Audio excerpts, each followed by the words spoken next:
अपने को जन्म मरण के दुख से बचा ले। इसका सुंदर उपाय है कि भगवान को अपना माने, अपने को भगवान का माने। भगवान के नाम जप से अशुभ टलता है। नाम जपत मंगल दिशा दशो। भगवान का नाम जपते जपते भगवान अपने हैं, हम भगवान के, और प्रीति पूर्वक एक टक भगवान को देखो। देखते देखते गहरा श्वास लो, श्वास लो और रोके रखो लगभग 1 मिनट। उसमें मन में भगवान का स्मरण करो, फिर श्वास बाहर छोड़ दो। बाहर छोड़ो तो 40 सेकंड बाहर श्वास छोड़ दो। पेट अंदर करो थोड़ा सा, थोड़ा बाहर अंदर। ऐसे 5 बार, 1 बार श्वास लो रोको, 1 बार बाहर छोड़ो रोको, ऐसा 5 बार करो। कैसा भी आलस्य होगा, कैसी भी बीमारी होगी, कैसी भी चिंता होगी, कैसी भी भाग्य की रेखाएं होगी, सब में परिवर्तन हो जाएगा और जीवन में चमक आना शुरू हो जाएगा। खाली 5 प्राणायाम भगवत नाम के, बस। अभी कराता हूं, चलो पलथी मारो।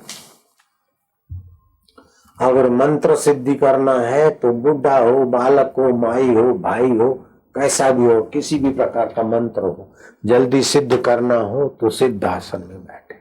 बाएं पैर की एड़ी पर सिवनी रख दे।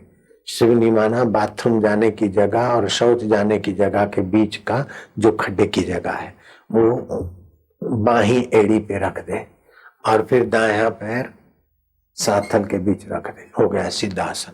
इसमें बैठ के करे तो मंत्र सिद्ध होना ही है। ऐसे जैसे भी बैठते हो, चलो बैठ जाओ पलथी मार के। अब क्या करो, गर्मी है तो बाहें नाक से श्वास लो। चलो, लो लो लो और लो। दाएं से छोड़ो। गर्मी है तो ज्यादा बाहें से मत लेना, नहीं तो जठरा मंद हो जाती। 4-5 से ज्यादा नहीं, एक तरफ से। फिर बाएं से लो।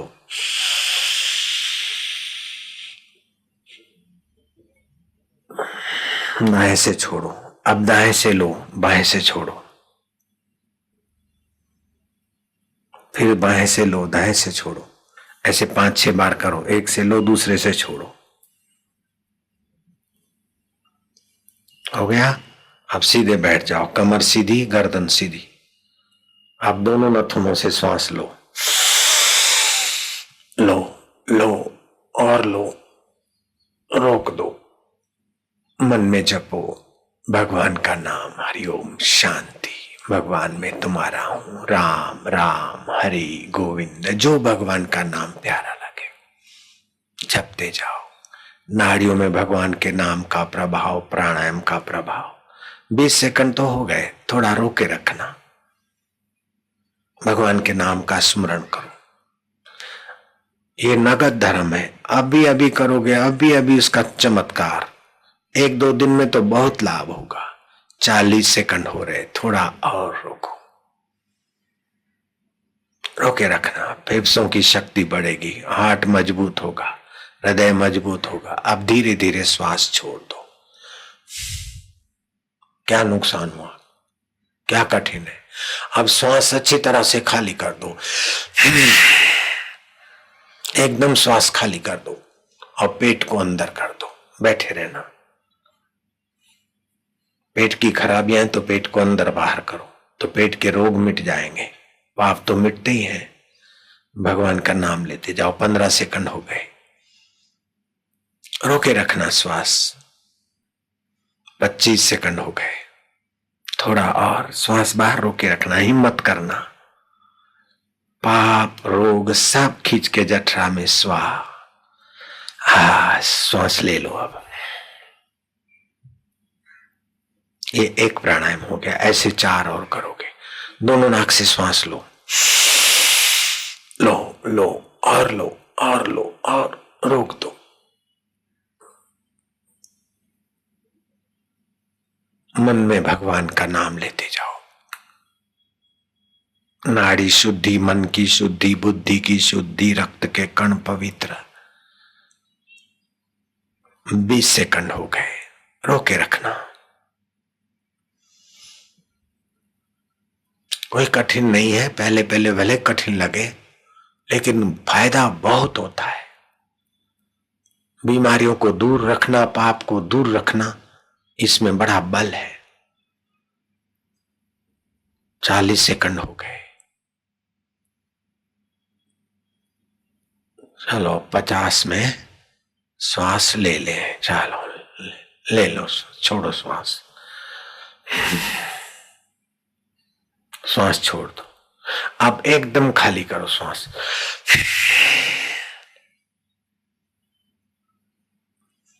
पेट को अंदर बाहर, भगवान का नाम, राम राम राम, हरि हरि ओम ओम।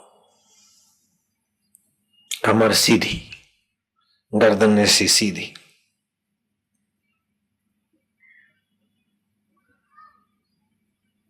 बीस सेकंड तो हो गए।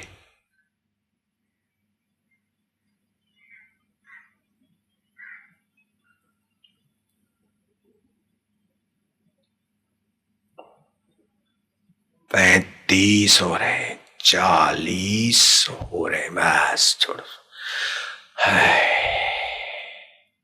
नस नाड़ियों के पाप ताप दूर होते हैं। और भगवान का नाम लो, थोड़ा मैं करवाता हूं। लो सांस लो, लो लो और लो। हरि ओम ओम ओम ओम ओम ओम ओम ओम ओम।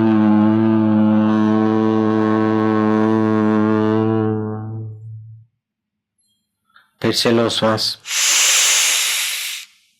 राम राम राम राम राम राम राम राम राम राम राम राम राम राम।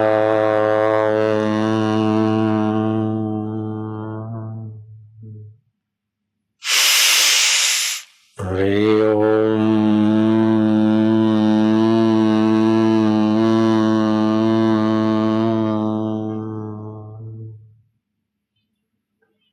फिर से हरि ओम।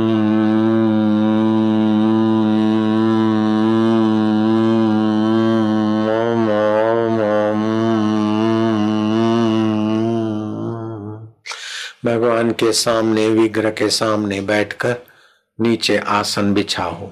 जप करने से जैसे जनरेटर चलता है तो विद्युत बनती है, डायनामो चलता है तो विद्युत बनती है, ऐसे भगवान के नाम की पुनरावृत्ति से आध्यात्मिक बिजली बनती है। वह आपके रोग को, पाप को मिटाती है। धन्वंतरी महाराज ने लिखा है ना, बिल्कुल सच्ची बात है। वो तो वैद्यों के पूजनीय देव है, भगवान है वैद्यों के। उन्होंने कहा कि भगवान नाम जप से अच्युत नाम गोविंद, अच्युत नाम गोविंद नामोच्चारण भेषजात नश्यंती सकला रोगा। सारे रोग नष्ट हो सकते नहीं, होते हैं, लेकिन गलती ये होते हैं कि लोग नाम लेते हैं, लेकिन चुंबकत्व जो बिजली बनती है उसको अर्थिंग मिल जाता है। आसन बिछा के जब करना चाहिए जिससे आपको अर्थिंग ना मिले। जैसे कंबल बिछा हुआ हो, उसमें कपड़ा बिछाओ, कपड़ा धरती को ना लगे। अथवा काष्ठ बिछाओ, उस पर कपड़ा और कंबल बिछाओ, अथवा तो टाट बिछाओ। सूती कपड़े पे बैठ के जप नहीं किया जाता है, कंबल आदि पे, गरम पे, जिससे अर्थिंग ना मिले। तो भगवान नाम उच्चारण करने से, बार बार लेने से एक प्रकार की विद्युत बन जाती। ऐसे व्यक्ति को नंगे पैर नहीं चलना चाहिए, नहीं तो विद्युत धरती में चुंबकत्व चला जाता है। जैसे सत्संग में आने का बड़ा भारी पुण्य होता है और आपको मिल रहा है, बीच में से जो लांग के आ जाते उनका पुण्य बिखर जाता है, बीच में से उठ के चले जाते उनका पुण्य बिखर जाता। तो नियम का पालन करते तो कितना लाभ हो रहा है। ऐसे जप के नियम का पालन करें, ड्राइविंग के नियम का पालन करते तो गाड़ी मंजिल पे पहुंचती, और नियम का पालन नहीं करते तो धड़ाक धूम गिर जाती कहीं की कहीं। ऐसे जप के नियम का पालन करें। अभी 2 प्राणायाम हुए, 3 और कर लें, और फिर आसन बिछा के भगवान के सामने देख और प्रीति करके, भगवान हम तुम्हारे हैं, तुम हमारे हो। हम आपको नहीं जानते लेकिन आप तो हमको जानते। आप अपनी दुनिया से, ब्रह्मांड से हमको अलग नहीं कर सकते। हम कितने भी आपको भूल जाए लेकिन आप हमारे रक्षक हो, पालक हो, पोषक हो। होने महाराज, होने होने होने। हरि ओम हरि ओम हरि ओम। राम राम राम राम राम राम राम राम राम राम राम राम राम राम राम। उतनी देर शांत बैठ जाए, 40 दिन में तो आप कितना आगे निकल जाओगे, वो तो नगद धर्म का अनुभव कर लो। मनमानी साधना 40 महीने से कोई करता है, वो इतना आगे नहीं निकलेगा जितना ये 40 घंटे खाली रोज आधा घंटा कर दे। 40 घंटे में तो आप कहीं पहुंच जाओगे। जीवन में परिवर्तन आ जाएगा, बुद्धि में प्रकाश हो जाएगा। महात्मा की कृपा और सत्संग से सद्गुण आते हैं, सतमति आती है, भक्ति आती है, सूझबूझ आती है। भगवान की कृपा से दिव्यता और सत्व गुण आता है। देवता की कृपा से एक परलौकिक चमत्कार होता है। भगवान की कृपा से बुद्धि योग मिल जाता है। भगवान को प्रीति पूर्वक भजो तो बुद्धि में योग मिल जाएगा भगवान का अनुभव करने का। भजताम प्रीति पूर्वकम ददामी बुद्धि योगम तम ये नमाम उपयांति ते, गीता में कहा है। उसको मैं बुद्धि योग देता हूं जो प्रीति पूर्वक भजता है। तो हम आपको हाथ जोड़ के प्रार्थना करते हैं, क्या भगवान को अपना मानो और उससे प्रीति पूर्वक उसका जप करो। जप हो धीरे धीरे जप करोगे तो प्रीति बढ़ती जाएगी, अपना मानोगे तो प्रीति बढ़ती जाएगी। और वास्तव में भगवान आपके थे। मैं आपकी कसम, मेरी कसम, भगवान की कसम खा के बोलता हूं कि भगवान आपके थे, भगवान आपके हैं और भगवान आपके रहेंगे।